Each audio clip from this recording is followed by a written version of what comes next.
Hey everybody, Angel Arts here, and we're going to do another dedicated Codex episode. If this is a video that you are not really interested in, Codex is not your thing, feel free to skip over to the next. So let's get right to it then. Let's see. Characters. Characters! He-Man. Blackwall. I do not have much on Warden Blackwall. We know he became Constable of the Grey in Val after Warden Constable Fontaine assumed the position of Commander of the Grey from her predecessor. He also bears the Silverite Wings of Valor, an honor bestowed upon Orlesian wardens for deeds of great daring. The details of the act for which Blackwall earned the Silverite Wings, however, are sketchy. Grey wardens hide their secrets well. The medal was likely awarded for a campaign to secure deep roads entrances within Orlais, shortly after the Fifth Blight. Several Grey Wardens lost their lives on that campaign. Perhaps more would be dead if not for Blackwall. According to my sources, Warden Blackwall has been traveling alone for several years now. The last anyone saw him at the keep in Val Chevin, it was 937 Dragon. It has been completely abandoned, along with all other Warden outposts. I believe Blackwall is as curious about his disappearance as we are. Perhaps in time we will find answers. Yeah, I am definitely intrigued by these missing Wardens. Dorian Pavis. Only child and heir presumptive to the senatorial seat of Magister Hallward Pavis. Dorian comes from a prestigious line of mages, prominent in the coastal Tevinter city of Carinus since the late Exalted Age. At that time, the Imperium was recovering from a failed Exalted March and the Fourth Blight. Gideon Pavis arose as a voice of reason within the Magisterium. His bloc of allies convinced the Imperium not to descend upon the weakened South, to extend a hand of reconciliation to those who had once sought their destruction. That House Pavis remained standing even after Magister Gideon was tried for treason is a testament to the power he built, and, as Dorian himself would claim, an excellent example of how internecine politics in Tevinter can bring low even the brightest star. A lesson, he says, one should never forget. Grand Enchanter Fiona. Grand Enchanter Fiona is considered an anomaly among mages. She is, for instance, the only member of the Circle of Magi ever to leave due to recruitment by the Grey Wardens, and then return. The circumstances of that return are largely unknown, but the notoriety she gained within the circle allowed her to rise rapidly in the ranks. She became first Enchanter of the Montes-Mar Tower, and then elected Grand Enchanter at the College in Cumberland. The latter was based on her advocacy for greater mage freedom, a view she claimed her time with the Warden supported.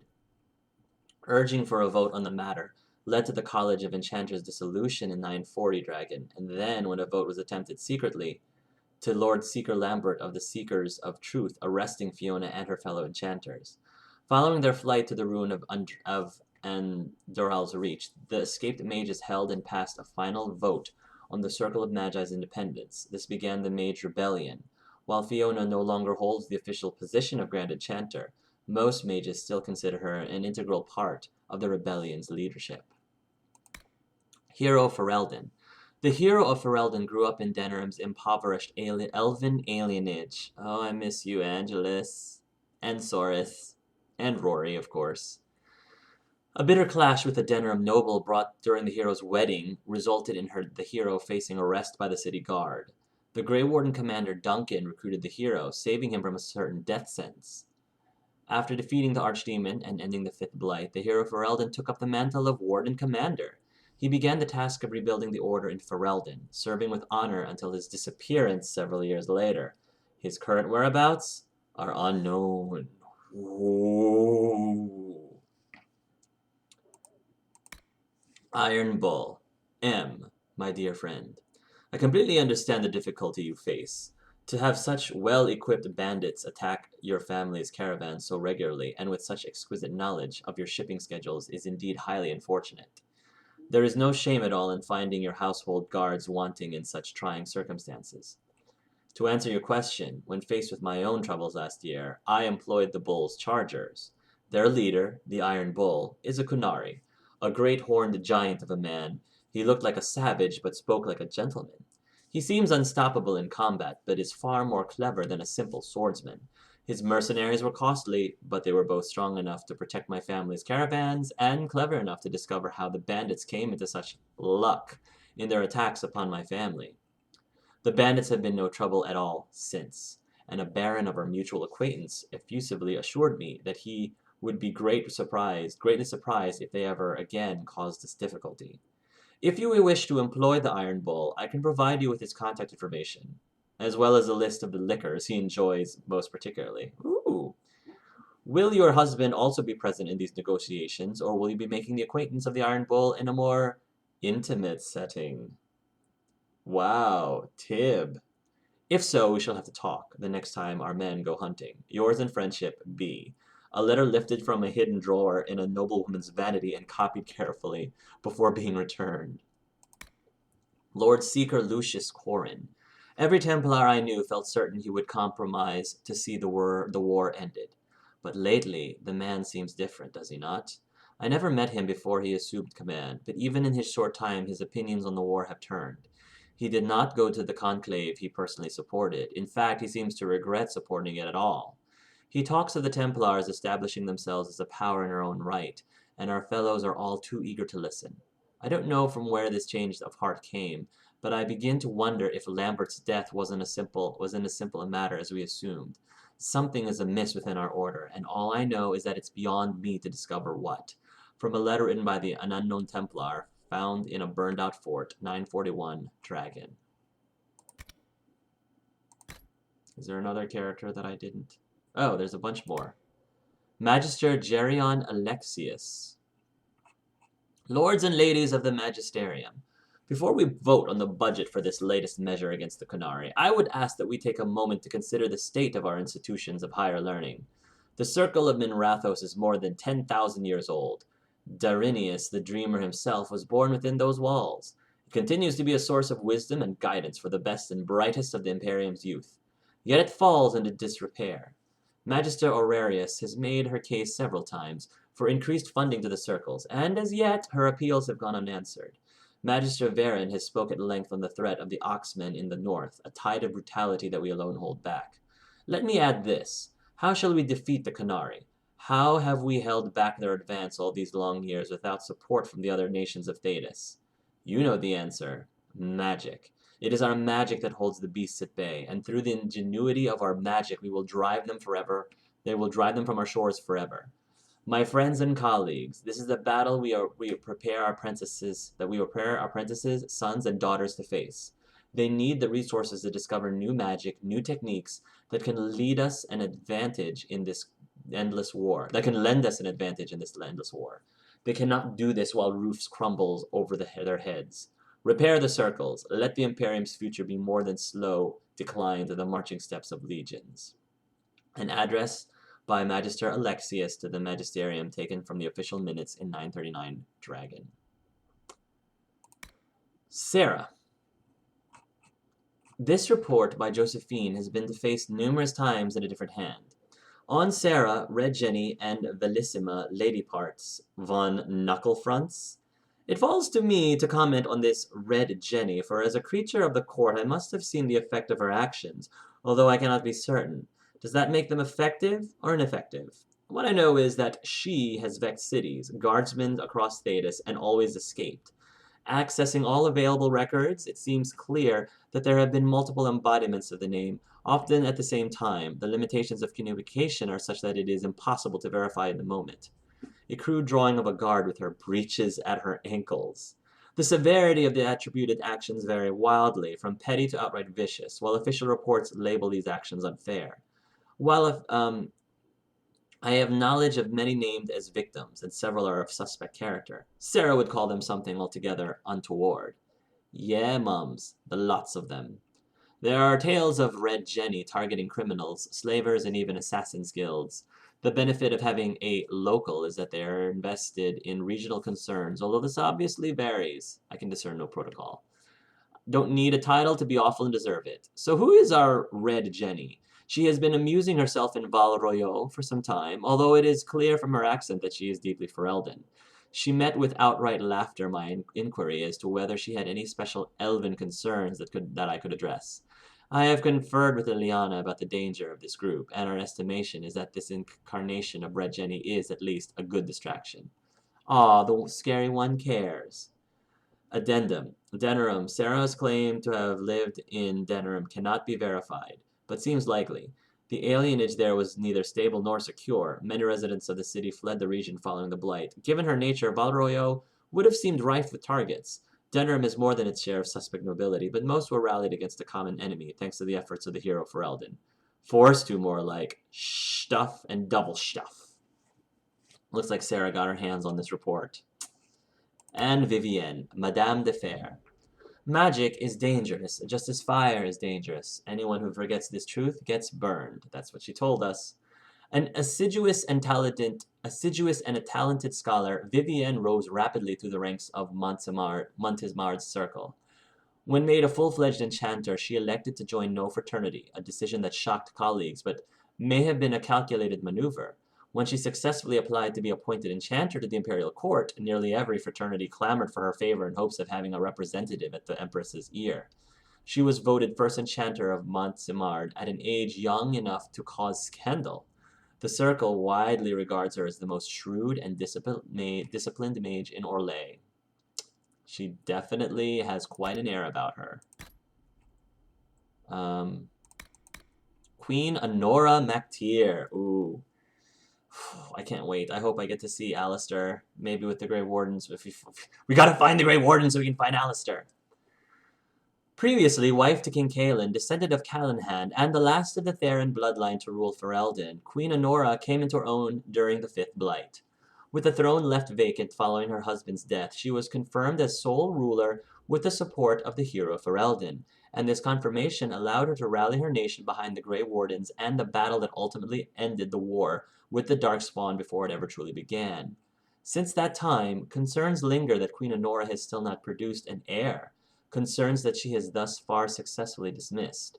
The people believe her rule wise and well-reasoned, and they fully supported her decision to give the rebel mages safe harbor in Redcliffe following an impassioned speech she delivered in Denerim 6 months ago. When the rebel mages took over both the town and castle, forcing Arl Tegan to flee for the capital, her support among the nobility dwindled rapidly. What this will mean for her rule in the coming years, particularly with renewed interest from neighboring Orlais, remains to be seen. That's disconcerting.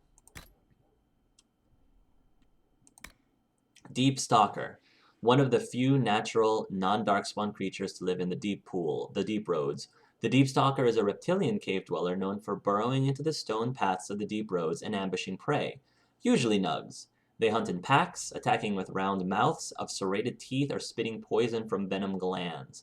Although a single Deep Stalker poses little threat to any experienced explorer, packs can be lethal. From Tales of From Beneath the Earth by Brother Genitivi. Dragonling. Newly hatched dragons are roughly the size of a deer, and voraciously hungry. They live for a short time in their mother's lair before venturing out on their own. The slender, wingless creatures are born in vast numbers. Only a few survive to adulthood. Foot Soldier. Yeah, we've already gone through this. Giant Spider. Maybe it's meant to be that size, and the regular ones are miniatures. I mean, a just and caring maker would create them big to start, then they can't hide. That's what bothers you, isn't it? The hiding? A big one like that, a good 12-footer. Sure, it's all fang and such, but you know where it is. Dark places where the veil is weak. You're never surprised by a giant one because you had to go to their house. They're not on your face at night or in your boot in the morning. And if their web is thick as rigging, you don't have to worry about that hair on your neck or the baby ones on the breeze. You hate that, right? Hitting a cloud of them while you're riding. Could be a dozen, but you only see one, and you try to smash it. But when you look, the thing is gone, and now your arm itches right up the shoulder, and that hair feels like it's back. But you can't unbuckle your helm because of the gauntlets, and now the hair is in your ears is tingly. That's just about the worst, isn't it? Records of the Redcliffe Guard, 14 Guardians, 939. Witness recounting of provocation and resulting brawl. No jailings. Victim was being an arse. Yeah. Mabari. No dog is more prized. No dogs are an essential part of Ferelden culture, and no dog is more prized than the Nabari. The breed is as old as myth, said to have been bred from the wolves who served Dane. Prized for their intelligence and loyalty, these dogs are more than mere weapons or status symbols. The hounds choose their masters, just like the wand chooses its master, pairing with them for life. To be the master of a Mabari anywhere in Ferelden is to be recognized instantly as a person of worth. The Mabari are an essential part of Ferelden military strategy. Trained hounds can easily pull knights from horseback or break lines of pikemen, and the sight and sound of a wave of war dogs, howling and snarling, has been known to cause panic among even the most hardened infantry soldiers. From Ferelden, Folklore and History by Sister Petrine, Chantry Scholar. I miss Sky and Steve. Is that it for the creatures? No? There's still more. Giant. I assume, giants. I assume they encroach. Oh, 938 Dragon. Fourth Harvest Mirror, continued musings on giants. I assume they encroach due to a disruption of their environs, perhaps clawing darkspawn rerouted underground waters, altering the landscape of their prey. Food is seemingly their only motivator, and I have observed them eating meat, grains, leaves, nearly anything digestible, with no care or joy for taste or texture. So complete is their scavenging that troll might be a more academically accurate term, but I cannot blame farming folks for imposing an obvious descriptive. Yet, are these giants merely beasts of destructive instinct? I followed one specimen from the north, where they are somewhat more common: Tevinter breeding grounds, warmth of seasons, corruption of silent plains. It followed waterways, preferring to float its bulk, but never did I see any sense in its eye, and never did it appear to plan beyond its immediate surroundings. But I remained intrigued, for they have hands, and that means the potential to raise them in praise. Throughout creation, upright beings with hands have been a sign of greater purpose. What lesson maker in these strange children? I will approach tomorrow, in your name. Excerpt annotated below in indifferent hand. Last entry in the letters of Brother Estomar, his only recovered possession, likely because they were already flat. Yeah. This archivist's recommendation: remind the neophytes that the tale of Sister Dariel in the Wolf's Den is a metaphor. Oh, poor, poor Brother Estomar. Groups. Qunari to Masrins. Nanny Goodwin lay on the hard stones of the Kirkwall docks until the sailors left with her purse. As she struggled to her feet, a large gray hand reached down to help her. It was one of the Qunari, the great horned giants who had come to live in the city. I thank you, said Nanny Goodwin hesitantly, looking for her satchel. I did not know the docks were so dangerous, or I would have asked one of the guards to accompany me as I bought healing herbs for the children. You are a Tamasran, said the Qunari. Under the Qun, no soldier would accost you. Why are you here? I am but Lord G's nanny, Nanny Goodwin said, and Lord G did not believe me when I told him that the children needed healing herbs, so I was forced to buy them myself. Under the Qun, said the Qunari, Tamasrans are trusted and listened to when caring for the children, and any healing herbs they needed would be provided. Why did Lord G not attend your words? He is a noble, Nanny Goodwin said, and I am merely a servant who cares for his children. She shifted her shawl to the side to hide the bruises the sailors had given her, as well as the bruises Lord G himself had left. Sheesh! This is a prize. Under the Qun, said the Qunari, all are equal, and no Tamasran thinks herself a mere anything. Nanny Goodwin bid the Qunari good day and returned to Hightown with much to think about. An excerpt from The Lies of the Nobles, The Truth of the Qun, author unknown. Yes, the names described are removed for the sake of their innocence, not innocence. Qunari Ben Hasreth. Suggesting that all Ben Hasreth are spies is like assuming that all craftsmen are carpenters. The Ben Hasreth form a significant portion of the Qunari priesthood, tending to a variety of tasks within Qunari society. In Qunari cities, Ben Hasreth serve as something akin to a town guard, investigating anything that disrupts the orderly function of the city. Ben Hasreth re-educators treat criminals and rebels against the Qun, determining whether they must destroy the subject's mind using a poison known as Kramek. That's what Iron Bull was talking about. Those they can rehabilitate through treatment and education are later transferred to simple work details. In contested or war-ridden areas, Ben Hasrath coordinate with the Qunari military to track the dreaded Talvashoth rebels, a function similar to bounty hunting. Outside Qunari borders, Ben Hasrath agents primarily observe and report. While this may seem underhanded, it is no more than most nations do with their own spies, and the Qunari are, perhaps rightly, in retrospect, extremely concerned with the danger our culture's comparatively liberated mages pose. Our assumption that all Ben Hasrath are malicious spies bent on bringing Orlais into the Qun has no basis in fact. It is simple prejudice against a race whose appearance unsettles us, compounded by a guilty conscience at seeing how many peasants, especially elves, prefer life under the Qun to life under our Empress. The Qunari are a society of people, people with a different culture and different values, but people nevertheless, as complex and nuanced as Orlais. How insightful! An excerpt from The Lion and the Bull, Racial Bias and Oversimplification of Qunari Societal Roles in the Orlesian Court. Wow, what a title. Author unknown, published by the University of Orlais. Talvashoth. Our wagon was traveling from the port village to one of the largest cities when they fell upon us. They shrieked like beasts, their facial markings were savage and nonsensical, their brutal weapons chipped and uncared for, and they stank of unwanted sweat as they charged. The Talvashoth snarled as they fought. One of the workers was bitten. The guards cut them down with blades until they fled. They finished the rest with arrows. We followed their trail into the forest and found their camp. There were women, hunched and cowering as no woman should be. Filthy children, thin and underfed, and corpses. I will always remember the corpses. There were more Talvashoth as well, and the guards cut them down. As they disarmed the Talvashoth, one guard asked him why he lived like this, why he acted in this manner. The Talvashoth looked him in the eye and said, "I deny the Qun." Then he threw himself upon the guard's blade. Wow! I have questioned the Qun. I believe many of us have, although we do not admit it to each other. But when I saw that rage in the Talvashoth's warriors' eyes, when I saw the horrible savagery that the Qun alone holds in check, I knew where I belonged. I am not a perfect Qunari, but I know my place and my purpose. I am content. Excerpt from an interview with a Qunari worker in Kirkwall. Tevinter Society.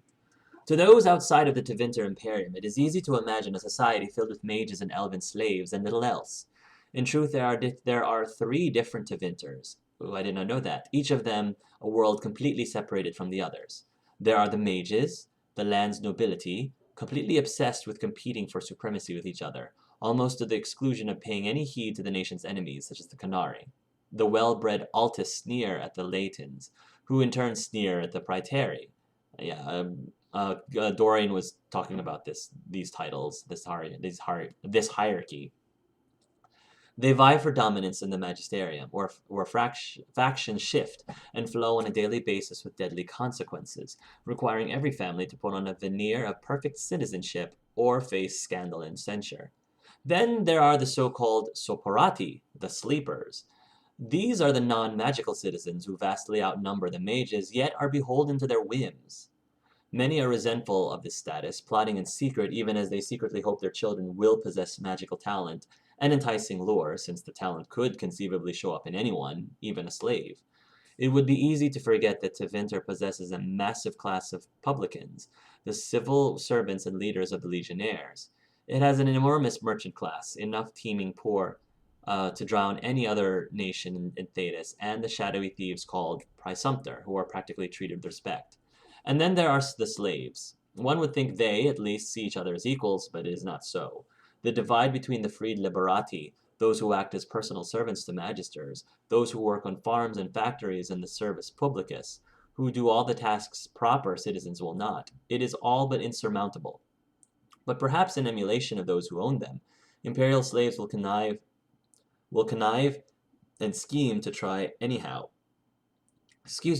Outsiders might see it as futile, but to Tevinter citizens, their nation's social classes are the most immutable and rewarding of merit in all of Thedas. From In Pursuit of Knowledge, The Travels of a Chantry Scholar by Brother Genitivi. I would love for the next Dragon Age, if I was to choose the main area, because this game, the main area is Orlais and Ferelden. If there was a place in all of Thedas that I would love to have the next Dragon Age be about, it would be Tevinter. Tevinter, I think, would be super cool. The Carta. The castless dwarves of Orzammar have few prospects, consigned to live in a crumbling ruin on the social and economic fringes of the mighty dwarven capital. Most resort to begging, prostitution, or crime. Just as all rivers eventually join the sea, all casteless who turn to crime eventually become part of the Carta. The hero Ferelden decimated the ranks of this ancient gang while rallying the dwarves to join the battle against the archdemon Urthemiel. Unable to recover the power they once had in Orzammar, they turned their attention topside, using groups of surface-dwelling dwarves to smuggle weapons, lyrium, surface luxuries, people, and other goods between Orzammar and human lands. Despite the flow of business, its members are still desperate and violent, with no strong leader to rein in their excesses.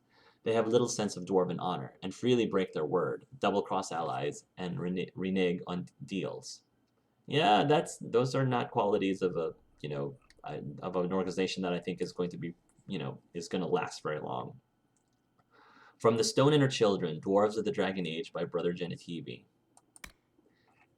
The Friends of Red Jenny. The friends? Don't poke them. It's tempting. Because what else can you do? But don't. Never know what you'll get. Because Red Jenny, she's been around a long time. She's everywhere. And she hits hard or she hits light. But the choosing isn't up to you. You want someone to get their desserts? Save your coppers for a moral crow and know what you're getting. Notes from Sir Cater, a traveling merchant to his son, Herbal. They're a distraction, whichever they are. Keeps people busy and the Lord's edgy. And with the assaults not having any bearing, we've been paid to strike at guest rivals several times now. Bard should pay her a commission. Anonymous. My father went after her once. You want to lose your friends fast? Just say you're tracking hers. He found a report that said she was killed in Navarra. Everyone in that command to a man, dead or hobbled or somehow lost their claims during the winter following. Know when that was written? 52 years ago? I'll take a witch over whatever she is. Let her pick at the nobles. I think it's nature. Recommendations of Captain Barn, private militiaman contracted in Denerim. How's it work? You tell me how to tell. Ask for something bad to happen. Eventually, something does. Did she do it? Doesn't matter. Either way, you think you had a piece. Maybe that's enough. Interview at Montsemar Tavern. No name given. I know it was her. Keys do not simply go missing. And the horses? I suppose they were loosed quite by accident. And the fires that swept the southern quarter, the flooding in my summer home, the drop in the price of trade goods that just happened to coincide with my plans to sell my investments, the cholera I suffered last season, the weather that is inclement whenever I'm traveling. You cannot tell me all these things were mere happenstance.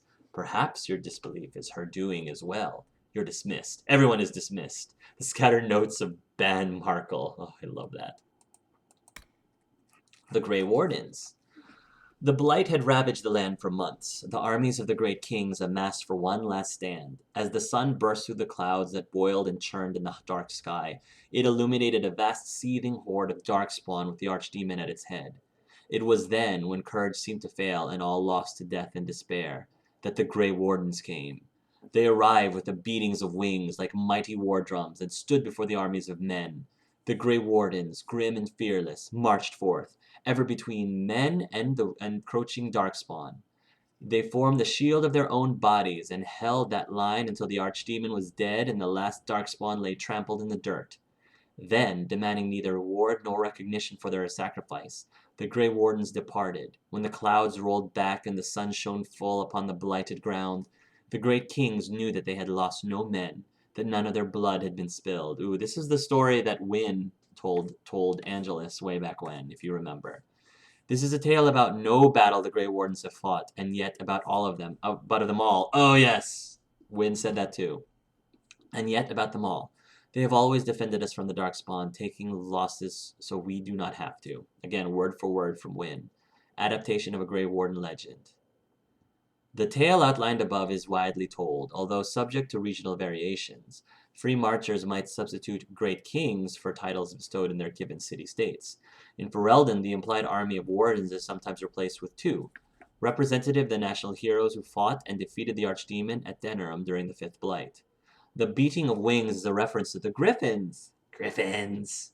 The wardens are said to have ridden into battle. Although griffins went extinct long before the recent Blight, they still appear in numerous stories, sometimes serving as a metaphor for the warden's underestimated courage, but also employed to please an eager audience. The Imperial Chantry. There are those who would tell you that the Chantry is the same everywhere as it is here, that the divine in Val Royeaux reigns supreme in the eyes of the Maker, and that this fact is unquestioned throughout Thedas. Do not believe it. The Maker's second commandment, magic must serve man, not rule over him, never held the same meaning within the ancient Tevinter Imperium as it did elsewhere. The Chantry there interpreted the rule as meaning that mages should never control the minds of other men, and that otherwise their magic should benefit the rulers of men as much as possible. When the clerics of Tevinter altered the chant of light to reflect this interpretation of the commandment, the divine in Val Royeaux ordered the clerics to revert to the original chant. They refused, claiming corruption within the Val Royeaux, an argument that grew until in 487 Towers, the Chantry in Tevinter elected its own legitimate and uncorrupted divine Val Royeaux, who was not only male, but also happened to be one of the most prominent members of the Tevinter Circle of the Magi. This black divine was reviled outside Tevinter, his existence an offense to the Chantry in Val Royeaux. After 4 exalted marches to dislodge these rebels, all that the Chantry in Val Royeaux accomplished was to cement the separation. While most aspects of the Imperial's Chantry's teachings are the same, prohibitions against magic have been weakened, and male priests have become more prevalent. The Circle of the Magi today rules Tevinter directly. Ever since Archon Norman was elected in 734, Storm directly from the ranks of the enchanters, to great applause from the public. He dispensed with the old rules forbidding mages from taking part in politics, and within an age, the true rulers within the various imperial houses, the mages, took their places openly within the government. The imperial divine is now always drawn from the ranks of the first enchanters and operates as divine and grand enchanter both. This is utter heresy to any member of the Chantry outside of Tevinter, a return to the days of the Magisters which brought the blight down upon us. But it exists, and even though we have left the Tevinter Imperium to the mercies of the dread Qunari, still they have endured. Further confrontation between the Black Divine and our so-called White Divine is inevitable. From Edicts of the Black Divine by Father David of Quirinius, 811 Blessed. The Magisterium. There is a mistaken impression outside the Tevinter Imperium that a magister is simply a mage, and the mere act of being a mage is all that is required to be among the ruling class. A misperception, aided, no doubt, by some Tevinter mages claiming that the title outside their homeland to take advantage of its reputation. In truth, being a magister requires one hold a seat in the magisterium, the upper house of the imperial senate. This is the body that makes laws, and which chooses the new archon if there is no approved heir. The senate's lower houses, the publicanium, consists of elected officials, but it is no true power and is considered a bureaucratic body. Magisters, meanwhile, come from the ranks of the Circle of Magi and the Imperial Chantry, but most hold their seats by virtue of an archon having granted it to their family long ago. It is not technically required for a magister to be a mage. Indeed, after the transfiguration that saw the old gods abandoned and Androstianism embraced, most were not. Since the Tower's age, however, non-mages in the magisterium have slowly been weeded out. A true magister is thus a figure of real power in Tevinter. All other mages serve at their pleasure, and any mage not of proper lineage has no influence outside of that which personal wealth and talent provide. From the Ancient North by Sister Petrine, Chantry Scholar. The Venatori. I know what you have been telling the others. You mouth the word cult and repeat lies the Chantry has been spewing at us for a thousand years. Look around you, my friend. See what mighty Tevinter is today. A once proud nation brought low, barely able to hold itself against the Oxmen. We neutered our mages at the behest of a foreign religion, exalted their false maker, and became the laughingstock of all Thedas. Now we have the chance to reclaim what is rightly ours, but only if we act. We cannot wait to see which way the wind is blowing. We must make it blow. The Venatori are hunters, recruited in secret over several years. We will descend with deadly purpose, to spill the blood of the South and make it ripe for conquest. When we return to our homeland, it will be as victors, with a new god as our patron. Then the coward who refused to aid us will know their mistake in full. Reported as evidence to the Verantium Circle of Magi, Dragon, 940. Vashoth, the Grey Ones. Why do you keep asking me about the Qun? I'm not Qunari. I met a human once who made shoes. Why don't you tell me about shoemaking? There's a good point. You've met more Qunari than I have. I've lived my whole life here in Navarra. No, I'm not Tal Vashoth. Tal Vashoth are rebels. You can't rebel against something you've never seen. I'm Vashoth. No, I didn't use the same word. It's Vashoth, not Tal Vashoth. See, I was explaining this in the previous video. Nobody told me humans couldn't hear speech. No. I hate humans. Unused portion of a transcript from an interview with Asala, a Qunari goat herder, found in the notes of Brother Genitivi. Nice. My gosh, we've got a lot to get through.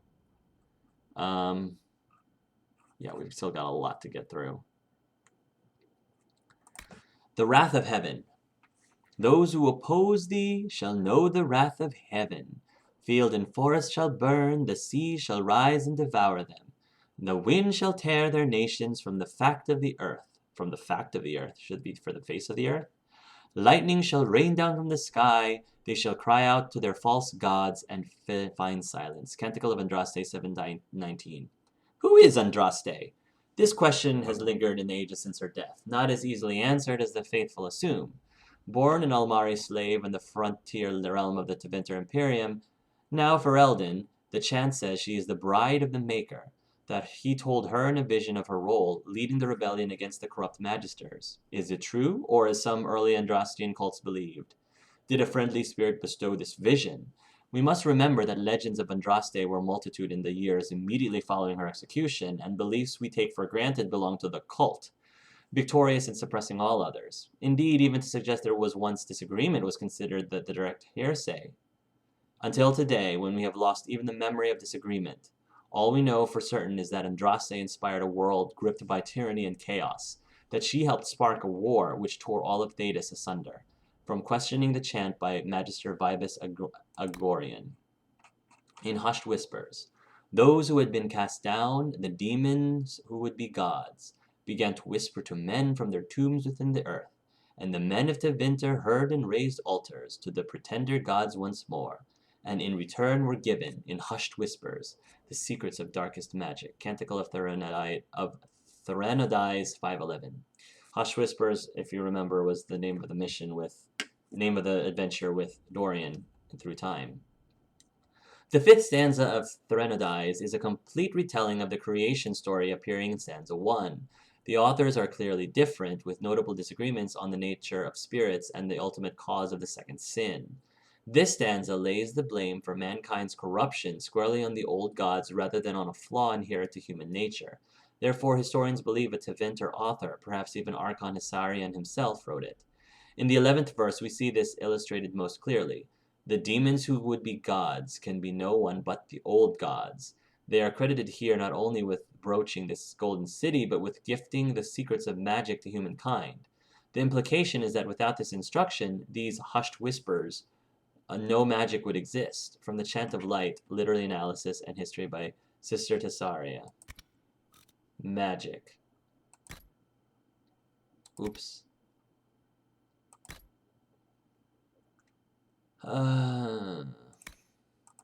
Oculara. A skull set up on a staff. These macabre artifacts cause... I already read these, didn't I? These macabre artifacts cause magical shards in the area to glow with magical radiance when a viewer looks to the eyes of the skull.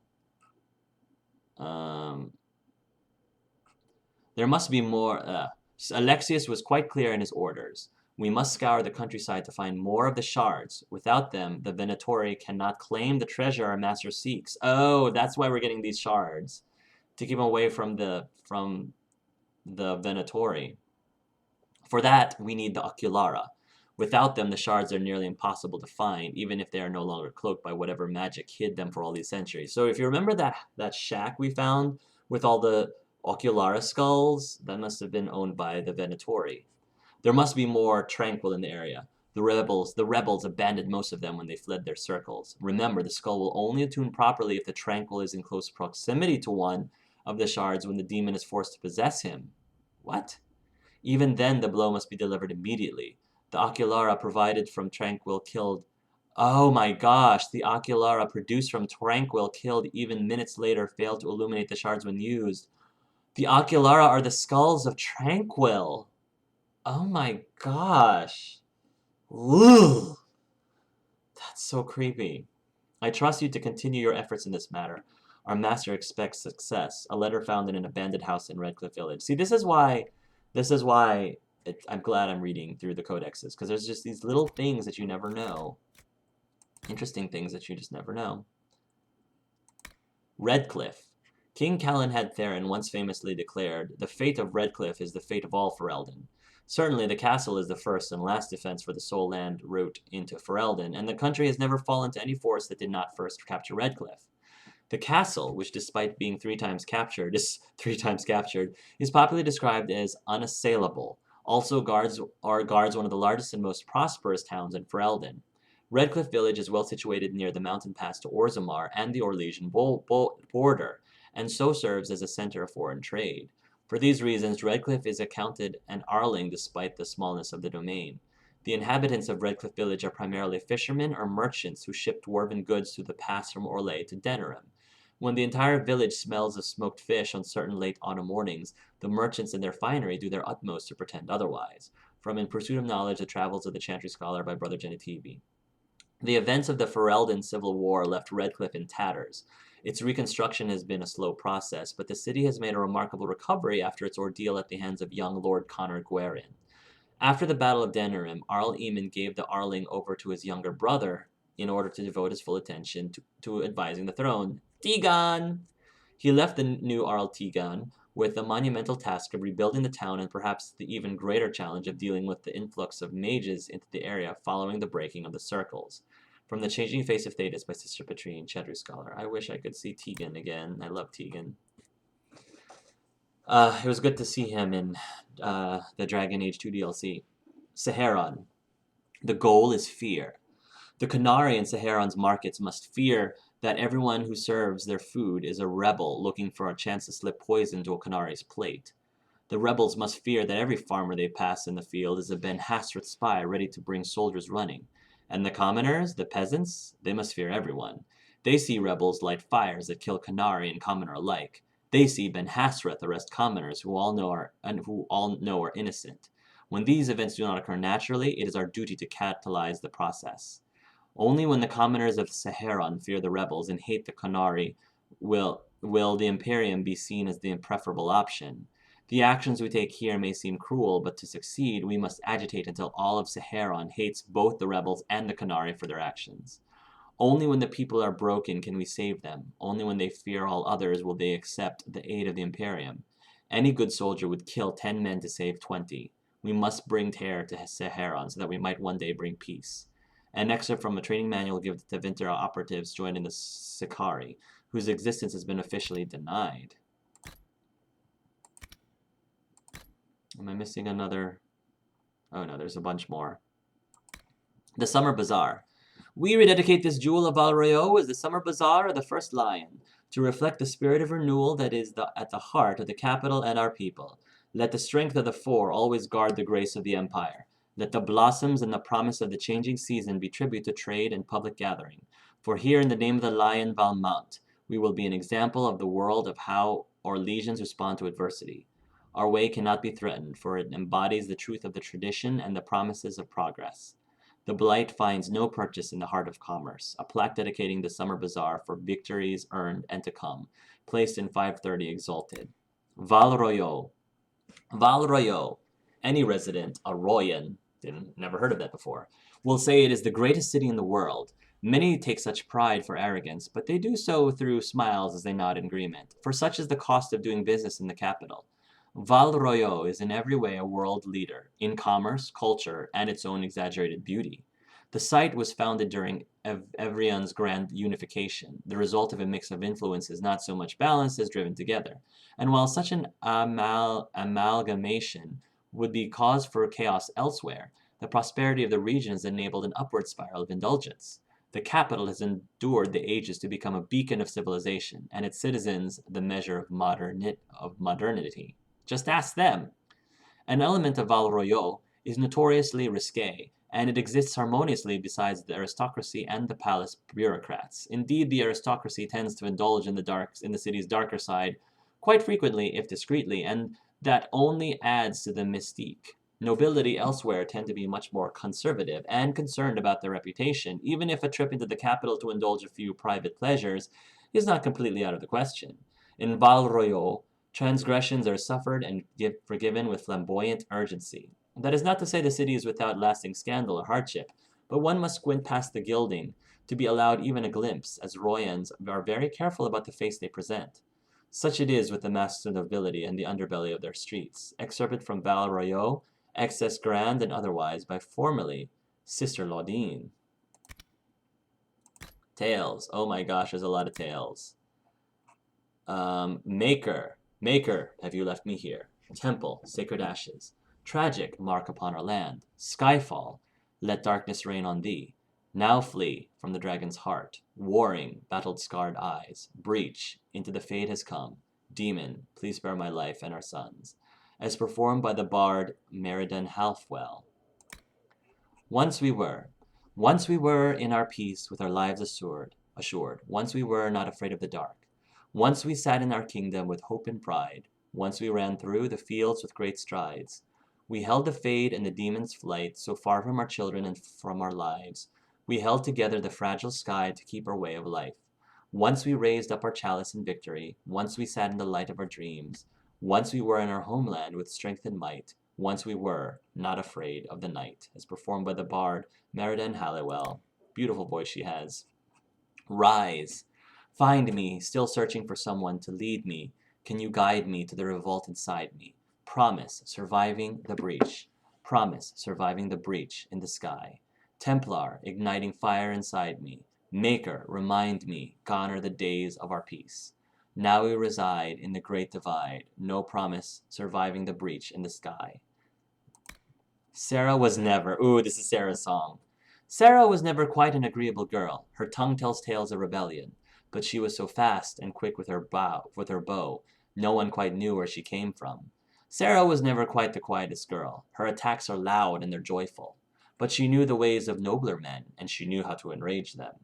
She would always like to say, why change the past when you can own this day? Today she will fight to keep her way. She's a rogue and a thief, and she'll attempt your fate. Sarah was never quite the wealthiest girl. Some say she lives in a tavern, but she was so sharp and quick with a bow. His arrows strike like a dragon. Sarah was never quite the gentlest girl. Her eyes are sharp like a razor. But she knew the ways of commoner men, and she knew just how to use them. Of course, of all of the characters, it's Sarah's the one that gets her own song. That's not really all that surprising. Not at all.